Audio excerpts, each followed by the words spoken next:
Spiderman യൂണിവേഴ്സിലെ ഏറ്റവും യൂണീക്കായ Spiderman ആണ് spider nowhere. സാധാരണ സ്പൈഡർമാൻ സ്റ്റോറീസ് പോലെ ബ്രൈറ്റ് വിഷ്വൽസും ഫൺ എലമെന്റ്സും അല്ല സ്പൈഡർ നോവർ ഫോക്കസ് ചെയ്യുന്നത്. സ്പൈഡർ നോവർ സ്റ്റാൻഡ് ഔട്ട് ചെയ്യുന്നത് അതിന്റെ ഡാർക്ക് ഡിറ്റക്റ്റീവ് സ്റ്റോറി ലൈനും ആൻഡ് മിസ്റ്റീരിയസ് ആയിട്ടുള്ള അറ്റ്മോസ്ഫിയറിലും. ഇതിന്റെ റിവ്യൂ പറയുന്നതിന് മുമ്പ് സ്പൈഡർ നോവറിന്റെ ഒറിജിൻ ഷോർട്ടായിട്ട് പറയാം. സ്പൈഡർ നോവറിനെ ആദ്യമായിട്ട് ഇൻട്രൊഡ്യൂസ് ചെയ്തത് 2009 മാർവൽ നോവർ യൂണിവേഴ്സിന്റെ ഒരു പാർട്ടായിട്ടായിരുന്നു. ആ യൂണിവേഴ്സിൽ മാർവൽ ഹീറോസിനെ ഒരു ഡിറ്റക്റ്റീവ് സ്റ്റൈലിലായിരുന്നു കാണിച്ചിരിക്കുന്നത്. നോർമൽ സ്പൈഡർമാനെ പോലെ മോഡേൺ ന്യൂയോർക്ക് സെറ്റിംഗ്സിലല്ല ഇത്. ഇൻസ്റ്റഡ് ഇത് 1930s ഇൻസ്പയർഡ് ആയ ഡാർക്ക് ക്രൈം ഫീൽഡ് സെറ്റിംഗ്സിലാണ് നടക്കുന്നത്. ഈ വർഷമുള്ള സ്പൈഡർമാൻ കൂടുതൽ ഡിറ്റക്റ്റീവ് ഫീലുള്ള ക്യാരക്ടറാണ്. മിസ്റ്ററി ഒക്കെ ഇതിൽ ഭയങ്കര കൂടുതലാണ്. കറക്ഷൻ, ക്രൈം, ഇൻവെസ്റ്റിഗേഷൻ അതാണ് ഇതിന്റെ മെയിൻ ഫോക്കസ്. അതുകൊണ്ടാണ് ഈ ക്യാരക്ടർ ഇത്ര യൂണിക്കായി ഫീൽ ചെയ്യുന്നത്. സ്പോയിലേഴ്സ് ഒന്നും പറയാതെ ഈ സീരീസിൽ എന്താണ് നടക്കുന്നതെന്ന് പറയാം. സ്പൈഡർ നോവർ മറ്റൊരു fast paced super hero story ആവാൻ ശ്രമിക്കുന്നില്ല. ഇൻസ്റ്റഡ് സ്റ്റോറിയിൽ മിസ്റ്ററി സസ്പെൻസിനുമാണ് കൂടുതൽ ഇമ്പോർട്ടൻസ് കൊടുത്തിരിക്കുന്നത്. സ്റ്റോറി ഒരു ഡാർക്ക് സിറ്റിയിൽ നടക്കുന്ന ഈവൻസിനെയാണ് ഫോളോ ചെയ്യുന്നത്. ഒരു മാർവൽ ഗോതം സിറ്റി വരാണ് ഈ സിറ്റി കാണിച്ചേക്കുന്നത്. അത് നമുക്ക് ഈ സീരീസിന് തുടക്കം തൊട്ട് മനസ്സിലാവും. ആ സിറ്റി വർക്ക് ചെയ്യുന്ന ഒരു പ്രൈവറ്റ് ഡിറ്റക്റ്റീവ് ആണ് ബെൻ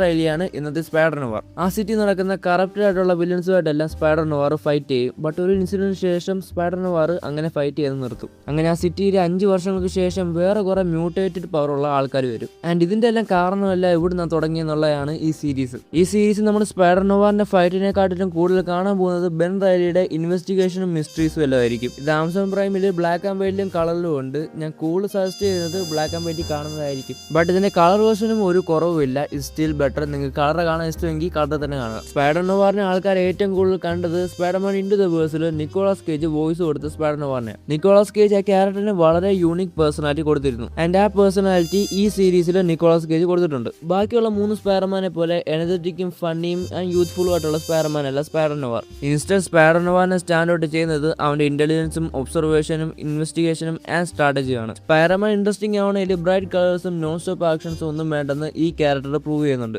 ആൻഡ് ഇനിയിപ്പോൾ നിങ്ങൾക്ക് വളരെ ഫാസ്റ്റ് ആയിട്ടും ഫണ്ണി ആയിട്ടും എനർജറ്റിക്കും ആയിട്ടുള്ള സൂപ്പർ ഹീറോ സീരീസ് ഇഷ്ടമെങ്കിൽ ഈ സീരീസ് നിങ്ങൾക്ക് കുറച്ച് ലാഗായിട്ട് ഫീൽ ചെയ്യും. നിങ്ങൾ യൂഷ്വലി സ്പൈഡർമാൻ സ്റ്റോറീസിനെല്ലാം എക്സ്പെക്ട് ചെയ്യുന്നതിനെക്കാട്ടിലും സ്ലോവർ ആയിട്ടൊക്കെ ഫീൽ ചെയ്യും. And that's completely understandable because ഈ സീരീസ് കംപ്ലീറ്റ്ലി ഡിഫറെന്റ് ആയിട്ടുള്ള സംഭവം പിടിച്ചേക്കുന്നത്. അല്ല നിങ്ങൾക്ക് ഇപ്പോൾ ഒരു ഡിറ്റക്റ്റീവ് സ്റ്റോറിയൊക്കെ ഇഷ്ടമാണ് ആൻഡ് അതിൻ്റെ കൂടെ സൂപ്പർ ഹീറോ സ്റ്റോറിയൊക്കെ ഇഷ്ടമാണെങ്കിൽ ഈ സീരീസ് എന്തായാലും കാണുക. ഇതിൻ്റെ 8 എപ്പിസോഡ് ഇറങ്ങിയിട്ടുള്ളൂ. ഒറ്റയിരിപ്പിന് എല്ലാം കണ്ടു തീർക്കാം. ഞാൻ ഒറ്റയിരിപ്പിനെ എല്ലാം കണ്ടു തീർത്തു. ആൻഡ് ഈ സീരീസ് ഞാൻ കണ്ടു കഴിഞ്ഞപ്പോൾ മനസ്സിലാലോചിച്ചത് ഇതിൻ്റെ സെക്കൻഡ് സീസൺ വരുമോന്ന്. ബിക്കോസ് ഇതിൻ്റെ എൻഡിങ് ആദ്യം പറഞ്ഞാൽ പെർഫെക്റ്റ് ആയിട്ട് അവർ എൻഡ് ചെയ്തേക്കുന്നത്. സെക്കൻഡ് സീസൺ വരുവാണെങ്കിൽ എങ്ങനെ വരുമെന്ന് ഞാനൊന്ന് ആലോചിച്ചായിരുന്നു. അതിനകത്ത് ഞാൻ ഇതിൻ്റെ കോമിക്കെല്ലാം ഒന്ന് റിസർച്ച് ചെയ്തപ്പം എനിക്ക് മനസ്സിലായി ഇതിൻ്റെ സെക്കൻഡ് സീസൺ വരാൻ ചാൻസ് ഉണ്ട്.